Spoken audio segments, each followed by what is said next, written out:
Dati, ang pamantayan sa showbiz ay kailangan maarte ka, grandyoso at palaging nakaglam. Dahil inamin ni Chris 30% na siyang hindi maarte, nagbigay ito ng go signal sa mga tulad ni Raisa May na maging tunay sa kanilang sarili. Si Chris po kasi sa kanya pong era ngayon, pinapakita niya yung good example for Bimbi and Raisa May.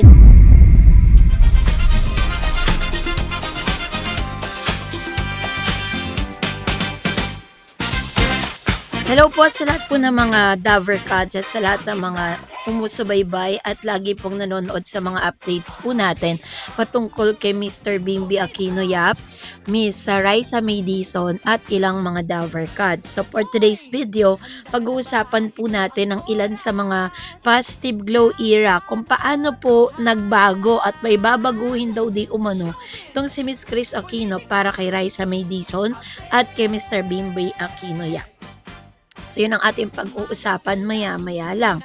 But before that, if you haven't subscribed yet to my YouTube channel, please don't forget to like, share, and subscribe at hit mo na rin ang notification bell for more showbiz updates. And now, eto na, let's talk about this one. Dahil actually, yung Slay main character natin, ang showbiz balita ng taon ay opisyal nang pumasok sa ating mga feed, no? Ang ating lamang queen of all media na si Chris Aquino ay umamin na babawasan na ng humigit kumulang 30%, no? Ito po, ano ba kayang sinasabi niya dito? Babawasan niya na raw yung 30% na iconic na kaartehan niya. Mula sa kanya nakaka-shake tastic no na chika or Chief Head of Insights and Content Analysis Campaign kasama ang Netflix Philippines hanggang sa kanyang pagpapakatotoo sa kanyang mga autoimmune condition, ipinakita ng ating showbiz culture icon na ang pagbabagong ito ay hindi pagkawala ng kanyang kinang, bagkus ito ay isang character growth at isang pang-turnover ng new leaf patungo sa mas grounded, authentic at emotionally mature na pamumuhay.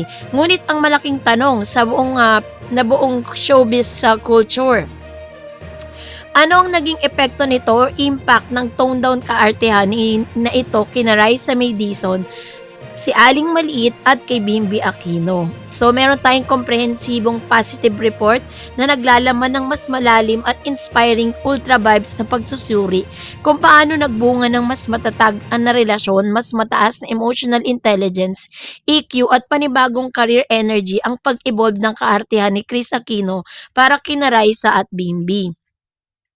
Para sa unang chapter, ang anatomy ng 30% less kaartehan. Bago natin busisiin ang ripple effect nito kay Bimbi at Raisa, alamin muna natin ang core lore ng phenomenon na ito.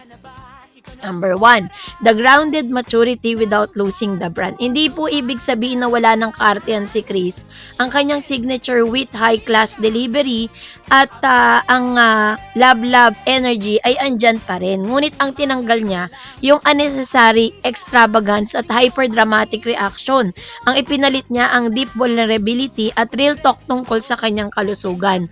So nag-shift na rin siya from luxury shopping to mindful living. Sa halip na luxury jewelry hauls, ang bago niyang obsession at stationary customized note cards at 1.c gel pens, mga gamit na tumutulong din sa kanya upang mapanatili ang kontrol sa kanyang mga kamay laban sa autoimmune symptoms. Ito ay isang solid halimbawa ng mindful coping mechanism na napaka-positibong ehemplo para sa kanyang mga anak at kabataang kasama sa industriya.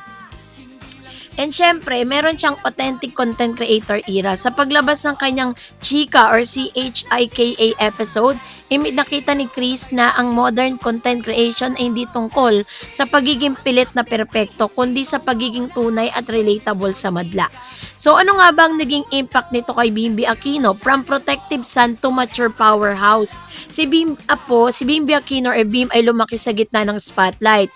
Nakita ng buong bansa ang kanyang paglaki mula sa pagiging cute na bata sa showbiz, connect hanggang sa pagiging matangkad at napakalambing na protektor ng kanyang ina. Paano nga ba nakatulong sa kanya ang 30% reduction sa kaartehan ng kanyang mami? So, si Bim Aquino po ay may tinatawag na emotional EQ or growth and professional inspiration, less pressure, authentic mentorship, independence identity at cultural evolution.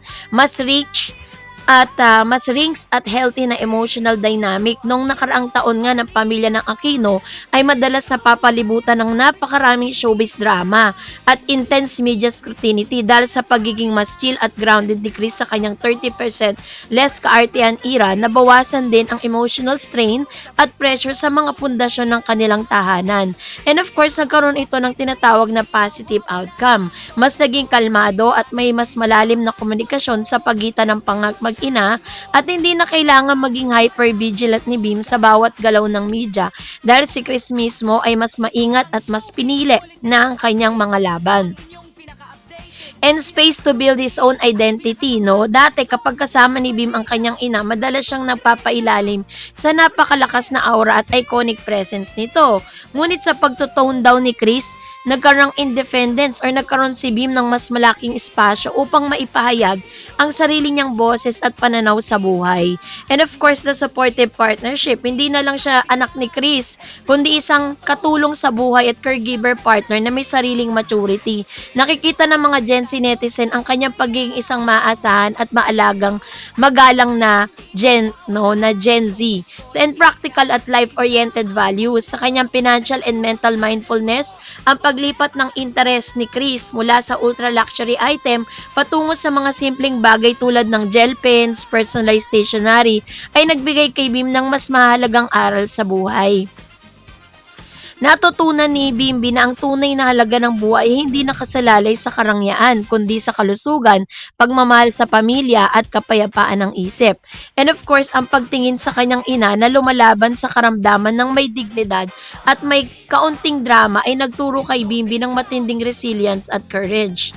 Ang impact kay Raisa May from child star to Gen Z icon. Si Raisa May Disa ng ating paboritong aling maliit ay isa sa mga pinakagigiliwang child stars na nakasama at nakatrabaho si Chris Aquino sa iba't ibang TV projects at crossover tulad ng kanilang iconic interaction noong My Little Bossings era at sa iba't ibang talk show. Ano-ano nga ba mga positibong epekto ng mga maunawain at mas chill na Chris Aquino sa takbo ng career at personal growth ni Raisa May? Siyempre, yung kanyang blueprint of sustainable career and longevity or showbiz sustainability.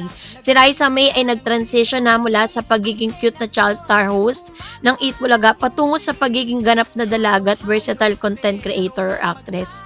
And siyempre, meron siyang mentorship by example sa pagkakakita kay Chris na kayang mag-reinvent ng sarili mula sa TV host patungo hanggang sa digital content powerhouse Netflix. Nakuha si Raisa ng malinaw na blueprint. Natutunan ni Raisa na hindi kailangan manatili sa lumang formula. Pwede kang mag-tone down at mag-adjust ayon sa edad at panahon nang hindi nawawala ang pagmamahal ng supporters. And syempre, the high key validation ng authenticity over print. Dati, ang pamantayan sa showbiz ay kailangan maarte ka, grandioso at palaging nakaglam. Dahil inamin ni Chris 30% na siyang hindi maarte, nagbigay ito ng go signal sa mga tulad ni Raisa May na maging tunay sa kanilang sarili o relativity. Si Raisa May ay kilala sa kanyang pagiging down-to-earth, natural na pamatay na komedya at pagiging tunay na Pinay. Yung pagtanggap ni Chris sa kanyang pagiging simpleng version ay nagbigay din ng diin ng authenticity is the ultimate flex, diba? And healthy work-life synergy at mental health. Advocacy. Nakikita ang nakababatang henerasyon tulad ni Raisa kung paano pinapahalaga ni Chris ang kanyang mental and physical health kumpara sa walang hupang pagtatrabaho. Positive influence ang naging inspirasyon ito para kay Raisa sa pangalagaan ng sariling kalusugan habang nagtatrabaho sa showbiz na nagbubunga ng mas masaya at mas balanseng pamumuhay. Kaya naman, upang mas lalo nating maunawaan yung impact ng pagbabagong ito, meron pong metrics no nakita tayo, 'di ba? Yung aspetong ng lumang 100% maarte era tsaka yung bagong 30% tone down. So, talagang si Chris po kasi sa kanya pong era ngayon, pinapakita niya yung good example for Bimbi and Raisa May, 'di ba? Alam naman natin si Miss Chris and dami na rin talagang nakarelasyon ni Chris. 'Di ba? Iba-iba na rin. Pero ang turo niya kasi kay Mr. Bimbi kailangan maging siya mas maging genuine siya, tapos maging one-man woman siya, 'di ba? Yun naman yung gusto ni Chris para sa kanyang anak. Kaya yung pagbabago na 'to na nakikita natin for Chris Aquino, ito'y isang magandang halimbawa na talagang meron ding impact yung buhay ni Raisa May Dizon para dito kay Miss Chris Aquino. So sa kabuuan, no, si Bimbi Aquino ay nagdala ng mas malalim at emotional na maturity, mas matatag na pundasyon bilang anak at spasyo upang maging sarili niyang tao. At kay Raisa May naman, ito'y nagbigay ng patunay ng pananatiling grounded, authentic at may kakayahan, no, mag-adapt sa panahon, ang tunay na susi sa matagumpay at mahabang career. Ika nga ng ating Queen of All Media, love, love, love, ang panibagong kabanatang ito ay hindi lang basta pagbabago sa personalidad.